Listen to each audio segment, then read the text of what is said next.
Saudara-saudari terkasih dalam Kristus, hari ini Sabtu 13 Januari 2024 dalam pekan biasa pertama tahun B. Bacaan dibawakan oleh Patricia Yuwono, Mazmur dilantunkan oleh Monique Van Room, dan renungan ditulis oleh Robertus Suparjo. Selamat menekuni Sabda Allah. Marilah kita semakin bersolider dengan peduli kepada sesama.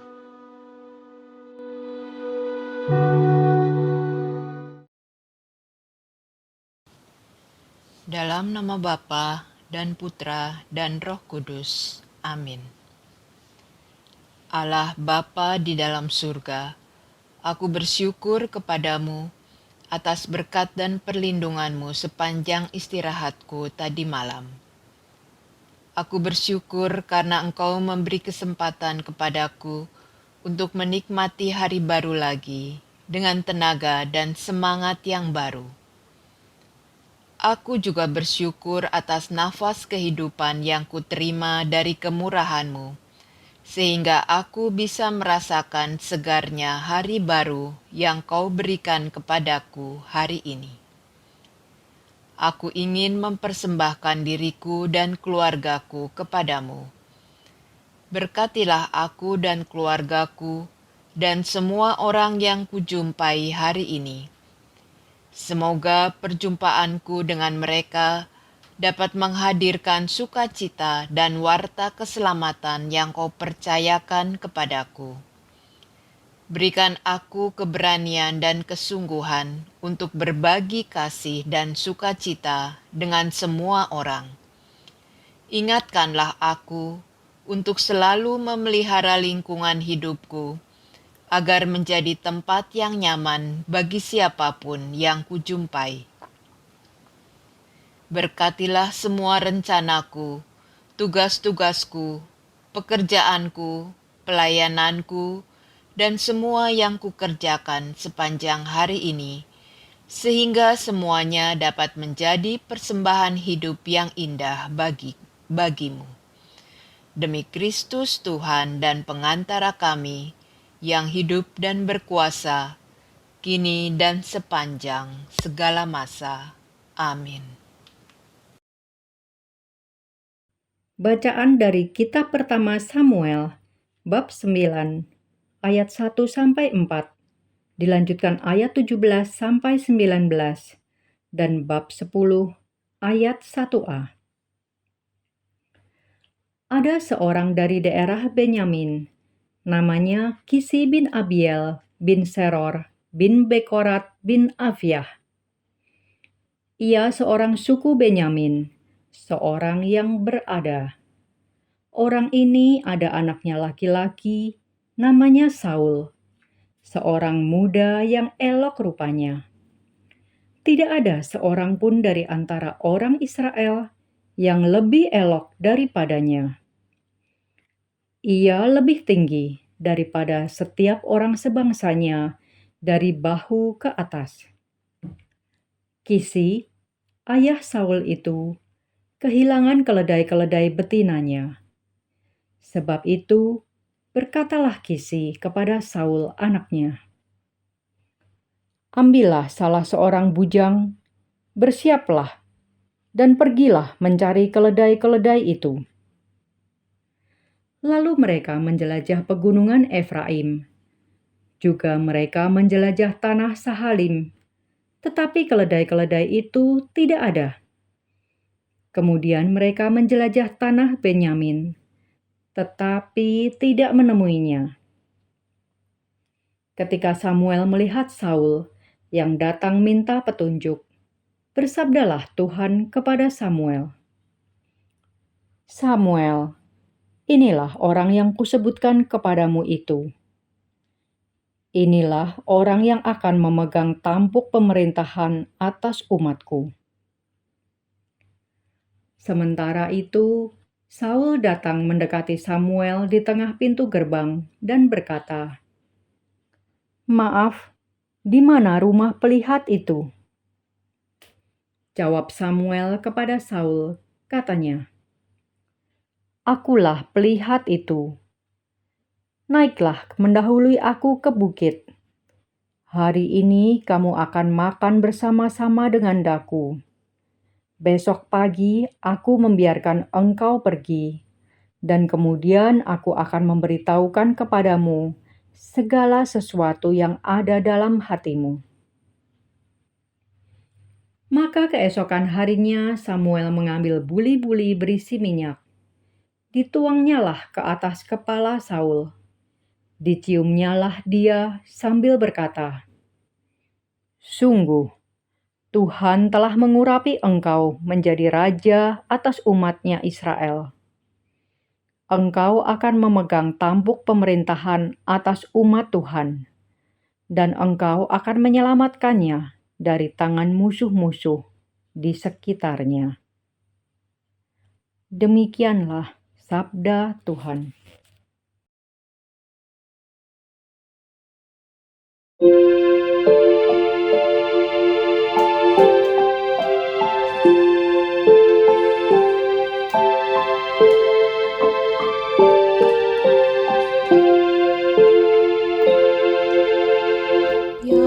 Tuhan, karena kuasa-Mu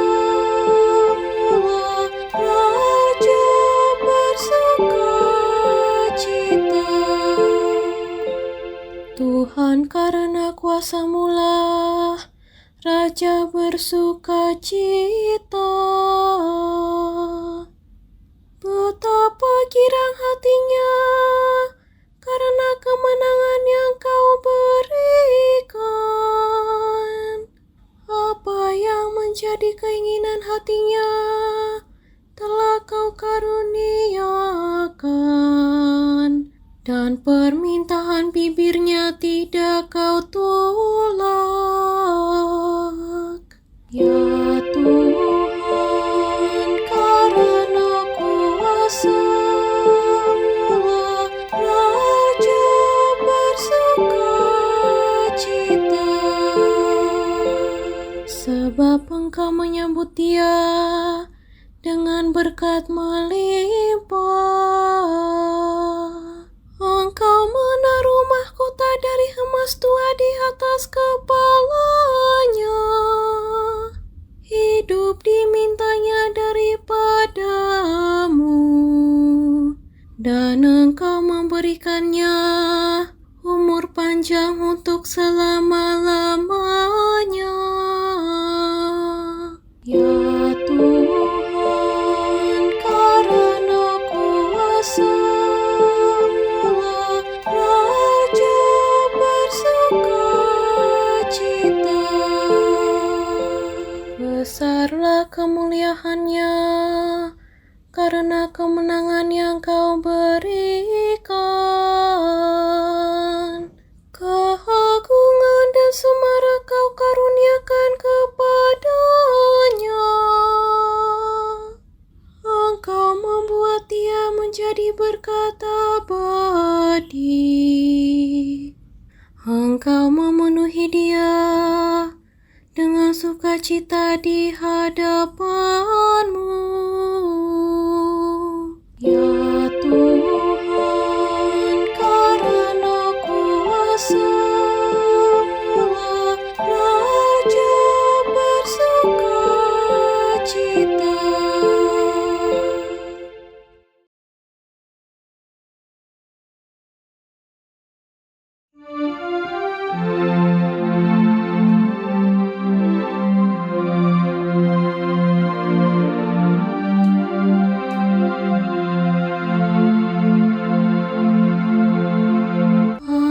Haleluya, haleluya, haleluya. Tuhan mengutus aku mewartakan Injil kepada orang yang hina dina, dan memberitakan pembebasan kepada orang tawanan. Haleluya, haleluya, haleluya.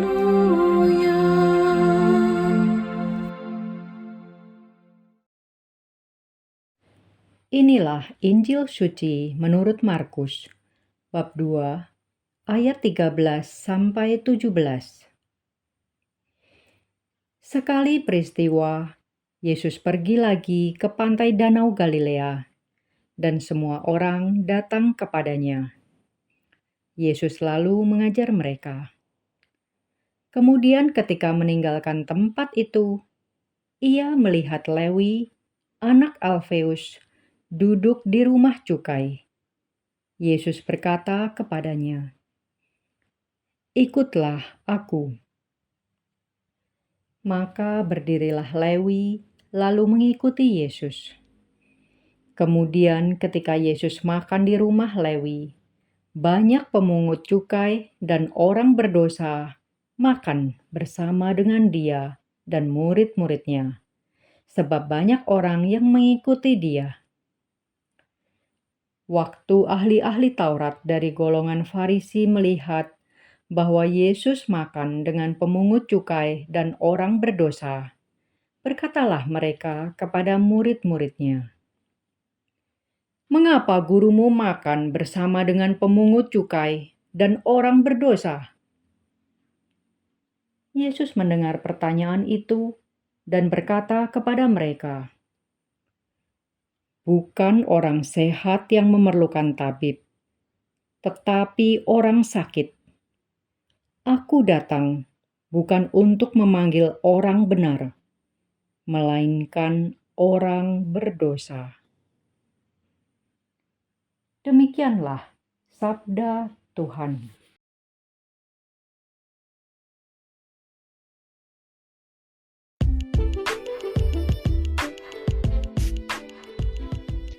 Kita berharga di mata Tuhan. Renungan dibawakan oleh Maria Clara.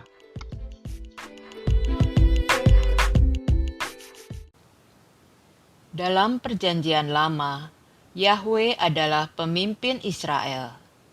Semua pemimpin bangsa Israel, apapun nama dan bentuknya, selalu diperintah atas nama Yahwe dan dipilih olehnya. Hal itu terjadi pada Saul, raja pertama orang Israel. Saul dianggap layak. Fisiknya dan raut wajahnya menunjukkan hati yang tulus. Keberaniannya yang besar ditunjukkannya dengan mencari hewan gembala yang hilang.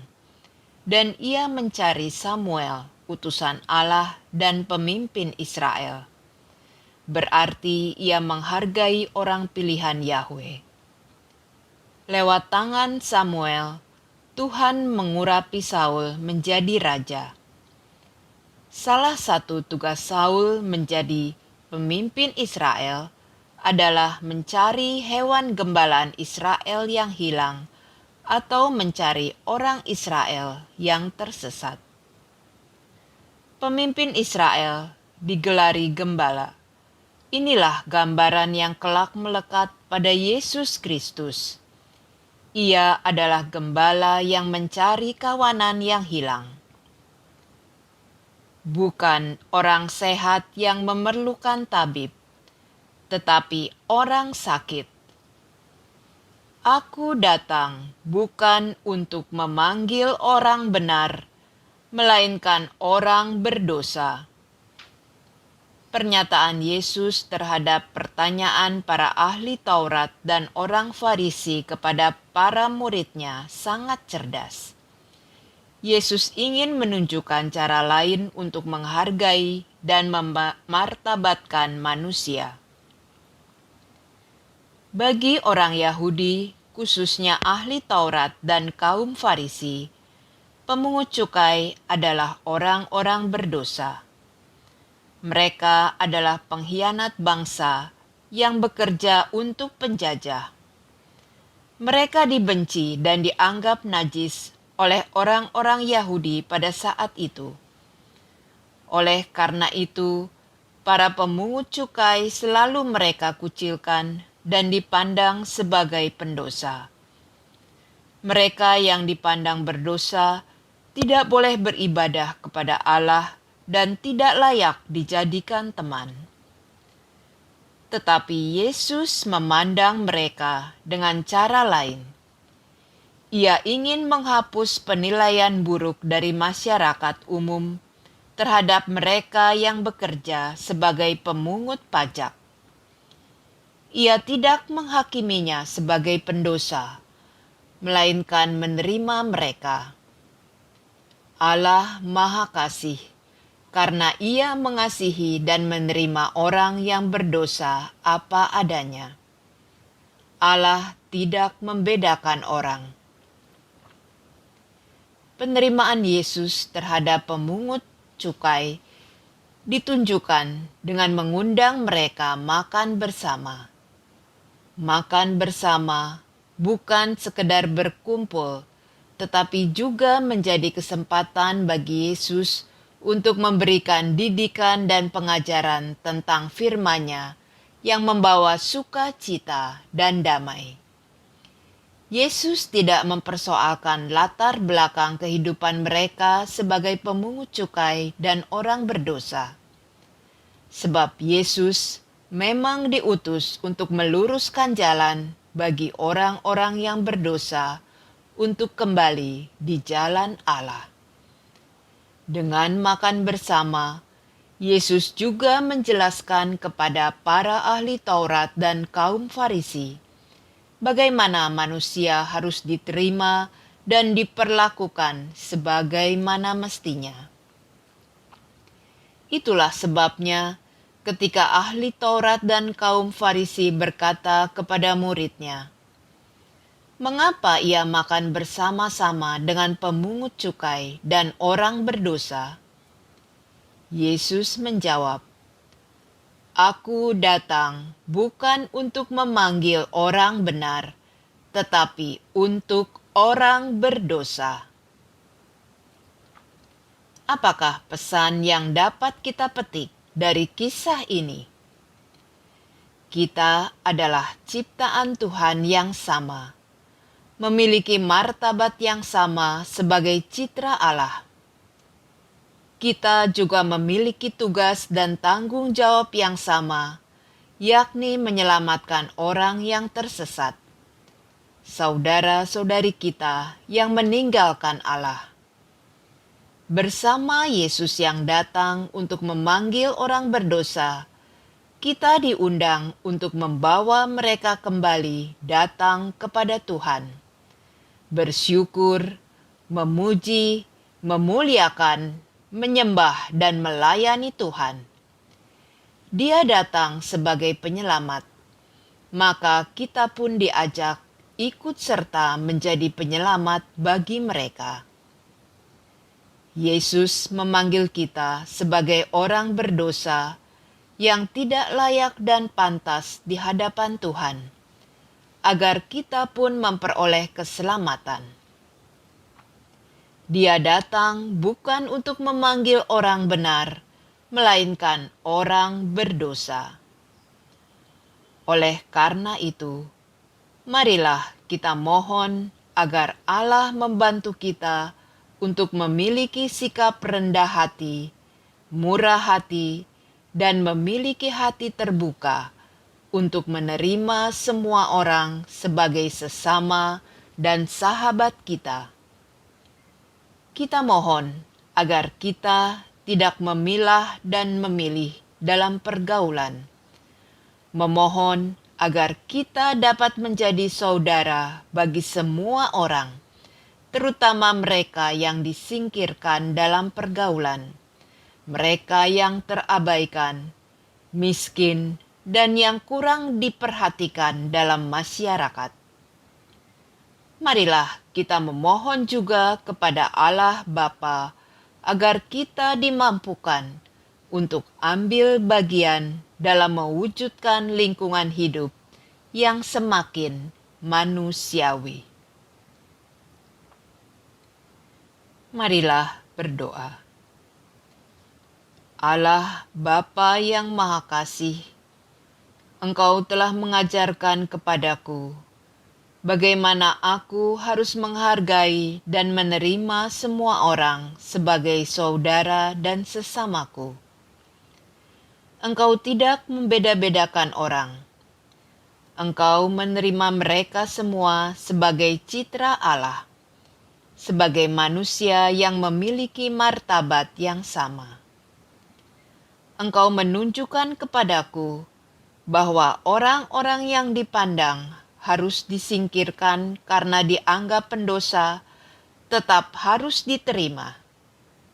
Engkau memanggil, mengundang makan, dan menerima para pemungut pajak, dan menempatkan mereka sebagai orang-orang yang punya kesempatan untuk berubah kembali menjadi manusia bermartabat luhur.